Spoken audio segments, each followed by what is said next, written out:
de finanzas y estaremos conversando sobre la realidad económica que vive el país. Economista, muy buenos días, bienvenido para Radio Soberana. Buenos días, gracias por la invitación y una buena mañana para toda la audiencia de Radio Soberana.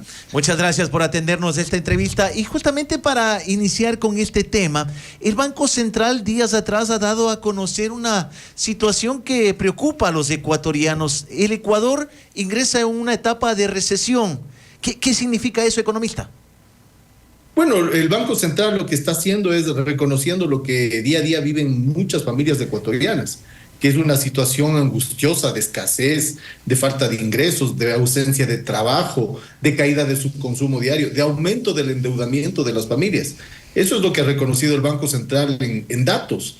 Y claro, es preocupante que ya un organismo oficial diga oficialmente, valga la redundancia, lo que los ecuatorianos estamos viviendo en el día a día.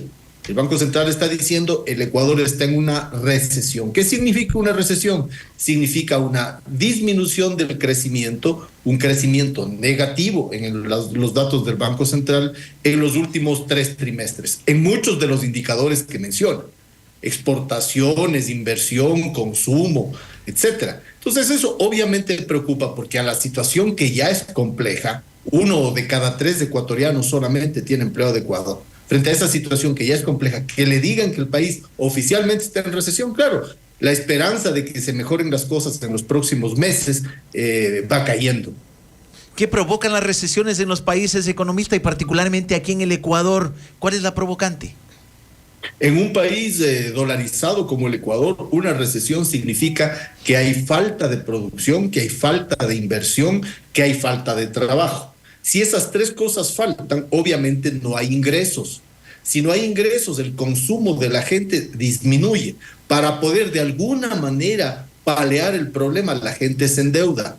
La deuda de los hogares ecuatorianos al año 2024 es el doble de la deuda que tenía en el año 2020. ¿Y para qué se está endeudando la gente? Se endeuda para comprar alimentos, se endeuda para pagar servicios como luz, agua, teléfono, se endeuda para pagar en algunos casos la pensión o la matrícula de los chicos que están estudiando, para cosas del día a día. No es una deuda para comprarse una casa o un carro, no, es una deuda de consumo inmediato. ¿Y con quién se endeuda? Se endeuda con los bancos, se endeuda con el chulco, se endeuda con las tarjetas de crédito a tasas de interés altísimas, que al final del día termina sin poder pagar, y por eso también la deuda morosa de los ecuatorianos ha aumentado enormemente en los últimos meses.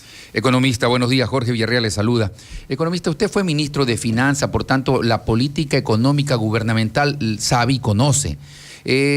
Nos endeudábamos antes con el Fondo Monetario Internacional y dijeron que no, que eso es un sistema chulquero y todo lo demás, y luego empezamos a endeudarnos con los chinos. Y los chinos se nos llevaron el petróleo a precio de gallina robada. Es lo que dicen los que medio entienden. Yo no entiendo en materia económica, pero usted es la persona indicada para decirlo. Bueno, ¿a dónde le conviene a Ecuador endeudarse? Los chinos se llevaron el petróleo. Vea, el tema acá no es si conviene o no conviene endeudarse. El tema es que usted se endeuda, ¿para qué se endeuda?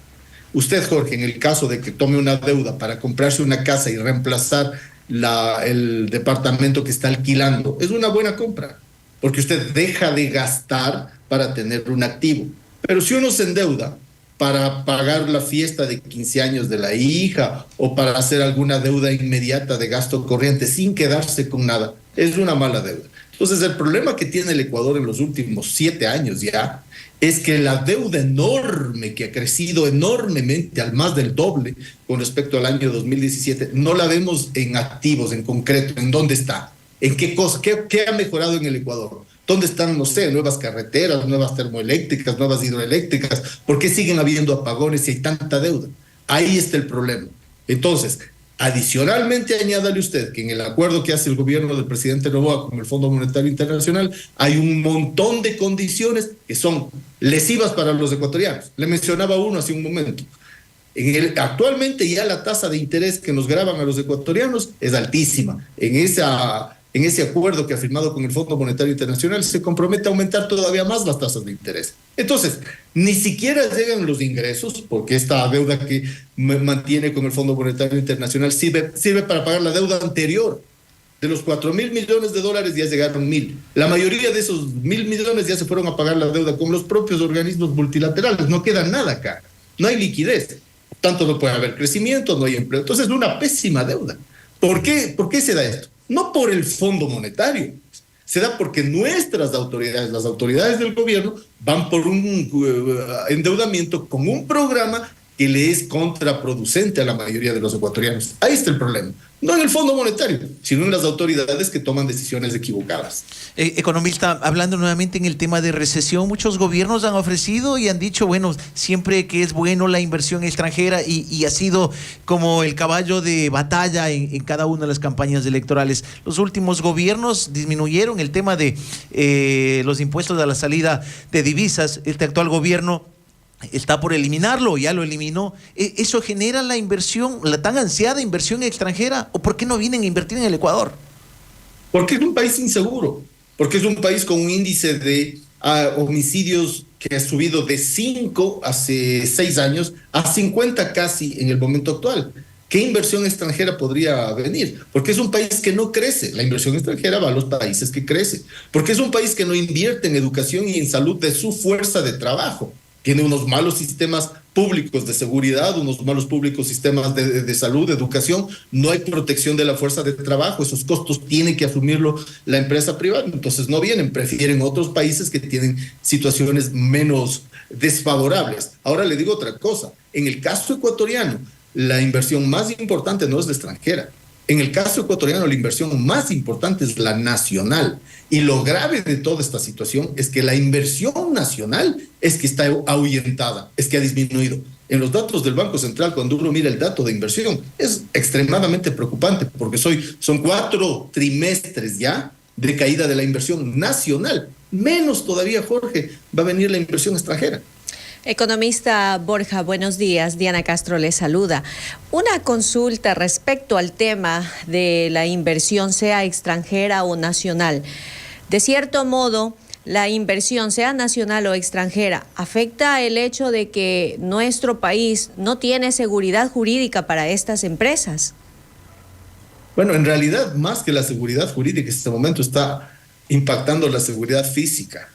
Si tenemos noticias mundiales de los niveles de homicidios en varias ciudades, grandes, medianas, pequeñas, en la propia capital de la República, en el propio puerto principal, tiene usted a nivel internacional noticias que muestran que el Ecuador está en guerra interna, que el Ecuador no puede controlar los homicidios, los secuestros, las vacunas, los robos. Eso es lo que sale en la prensa internacional. Que pero el Ecuador pronto, está expulsando pero de pronto la premisa sería de que sí, en el ámbito, porque de pronto la delincuencia también se fomenta por la falta de empleo.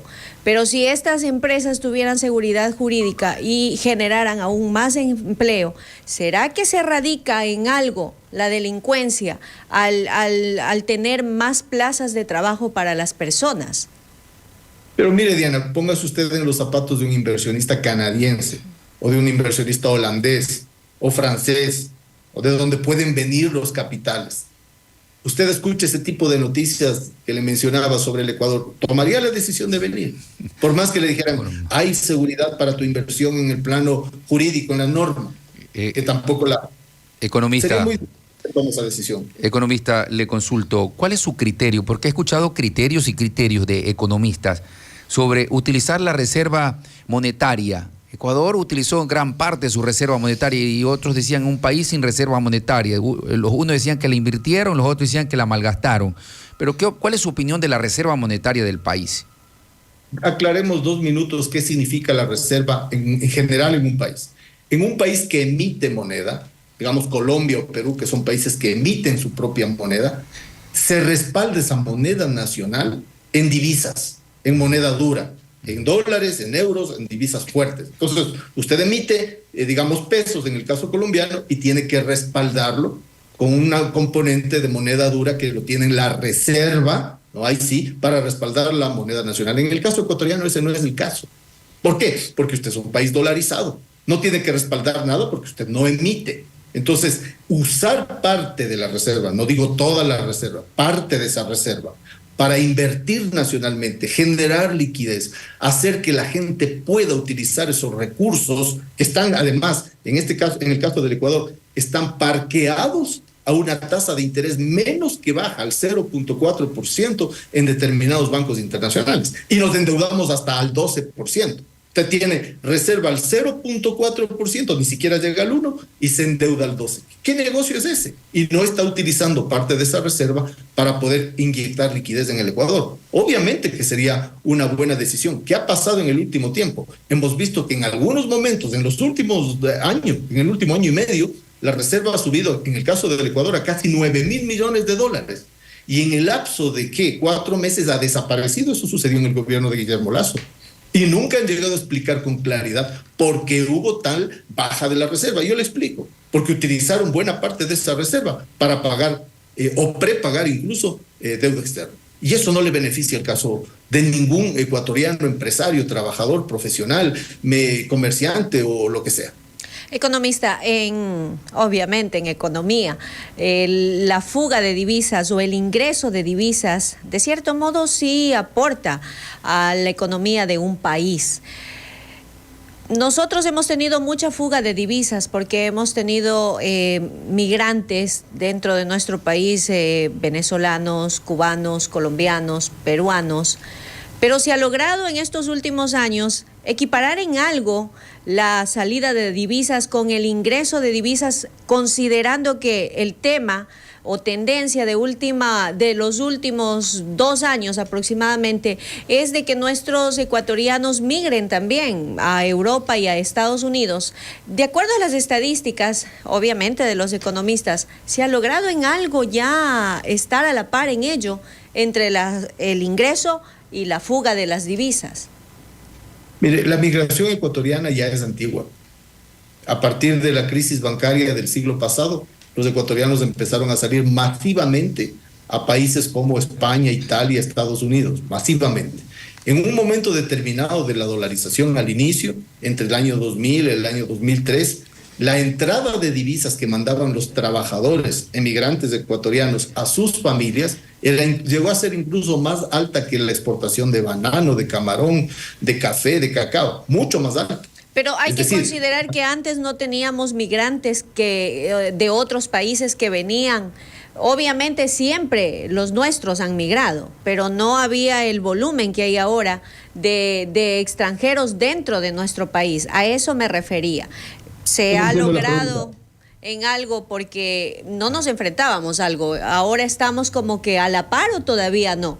Porque antes sí, siempre ha habido migración nuestra, pero no teníamos extranjeros dentro de nuestro país. El número de ahora. Pero la entrada de divisas de nuestros migrantes, que ha sido masiva, por eso le explicaba desde hace 25 años atrás, ¿no es cierto? Esa entrada de divisas sigue siendo alta. Sí. No es comparable con la salida de divisas. Sigue siendo un rubro importante para sostener la dolarización. Claro, con la entrada masiva de migrantes, sobre todo de Venezuela, ha habido una salida también de dinero, de liquidez del Ecuador a las familias venezolanas que se quedaron allá, claro, pero no se equipara, al menos según las cifras oficiales, no se equipara a la entrada de divisas que sigue teniendo el Ecuador, producto del trabajo de los ecuatorianos fuera del economista, país. Para finalizar ya en el tema económico, ¿cómo está el nivel de endeudamiento en estos momentos del Ecuador a nivel externo y a nivel interno? ¿A cuánto llega esa deuda? Altísimo, altísimo. Mire, importantísima su pregunta. En el año 2017, el Ecuador le entrega cifras al Fondo Monetario Internacional de un nivel de endeudamiento de 38.000 millones de dólares, de deuda consolidada, para comparar lo mismo. En este año se le entrega cifras de alrededor de 68.000 millones de deuda consolidada, no es la deuda total. Cuando usted suma todos los créditos que faltan a la deuda consolidada, ¿sabe a cuánto llega la deuda actualmente? A 90.000 millones de dólares. 90.000 millones de dólares. La pregunta es, ¿cómo subió primero de 38.000 a 90.000 millones? ¿Y dónde está esa plata? ¿Dónde está esa deuda? ¿Qué se ha construido en el Ecuador de nuevo? Tenemos nuevos puertos, nuevos aeropuertos, nuevas termoeléctricas, nuevas hidroeléctricas. ¿Qué tenemos? Economista, pero el expresidente Lenín Moreno decía que nunca le dejaron la mesa servida y que el Ecuador estaba endeudado en más de 70.000 millones de dólares en ese entonces. Pero resulta que al Fondo Monetario le dan cifras de 38.000 y usted no le puede mentir al organismo con el que se endeudó precisamente Moreno. Claro. Entonces, obviamente nos mintieron. En estos... Entregan unas cifras de ese organismo y le dicen otra cosa a la población. Bien, la ciudadanía también quisiera escuchar, hemos hablado bastante de política y faltaría tiempo para seguir dialogando, el tiempo es limitante. Economista, usted fue director nacional de la campaña cuando Freddy Heller, recuerdo, yo ya hacía periodismo en el año 98, luego usted crea un movimiento que se llama Poder Ciudadano, en alianza con la Izquierda Democrática, llegó a ser asambleísta constituyente y luego se suma al gobierno de Rafael Correa. Bueno, ahora... tiene miras políticas, lo vemos muy activado, incluso en ciertos medios han dicho que usted es precandidato de la Revolución Ciudadana. ¿Qué hay de verdad? Por ahí estaría apadrinado incluso de la hermana del expresidente Correa. Ya tiene madrina, entonces, tiene madrina. Dejemos claro para que estos rumores sean oficiales, si usted quiere. Y gracias por la pregunta. Mire, el momento en el cual la asambleísta Pierina Correa me nombra entre los precandidatos de la Revolución Ciudadana, yo digo, asumo el reto en condiciones en las que esto se amplíe, ¿no?, a otros sectores del centro izquierda, que no sea solamente la Revolución Ciudadana, sino que entre en otros sectores del centro izquierda. Y mire usted que ha tenido de alguna manera algún impacto. El día de ayer veía una noticia que la directiva de Pichincha de la Izquierda Democrática ha candidatizado al ex candidato vicepresidencial de la Izquierda Democrática, Carlos Rabascal. Carlos Rabascal, ¿no? Entonces, todo ese porque yo recuerdo hace unos días atrás cuando salió el rumor también de que yo sería candidato de la Izquierda Democrática. Ese no era el planteamiento era el candidato de una coalición, de una alianza, más o menos en el sentido de lo que sucedió en Francia, ¿no? El nuevo Frente Popular hace una alianza del centro izquierda, gana las elecciones. Eso estaba planteando. Y claro, cuando sale ese rumor, ciertos dirigentes de la Izquierda Democrática empiezan a decir, no, con el correísmo nunca. Otros decían que bueno, que sí. ¿Qué estamos viendo? Que bueno, no ha sido tan demonio, pues, porque están candidatizando al que fue candidato de la Revolución Ciudadana hace dos elecciones. ¿Y si no va por la revolución, iría por la izquierda, economista? ¿La Izquierda Democrática? No. Acá la idea no es ser candidato, Jorge. Eso es importantísimo decirlo. Acá la idea es lograr una unidad, lograr una alianza que permita, uno, ganar las elecciones y dos, gobernar, pues. Porque hemos visto 3 presidentes que han ganado las elecciones, pero no han tenido suficientes votos en la Asamblea para poder gobernar. Y eso le ha generado un problema enorme al país. Entonces, para resumirle, la idea es lograr una candidatura, si eso se llega a dar en un país que es muy poco proclive a las alianzas, en el marco de una alianza. Si eso se da, yo asumo ese reto. Bien, queremos agradecerle por acompañarnos, importante el diálogo, nuestra cobertura en toda la región, en toda la provincia de Los Ríos, en la zona norte de Guayas, en la zona norte de Manabí, los subtrópicos de Bolívar y Cotopaxi, nos permiten y nos obligan a tener invitados de la categoría del economista Diego Borja para conocer temas nacionales también en los medios regionales. Un buen día para usted, economista. Igualmente, Jorge, muy gentil.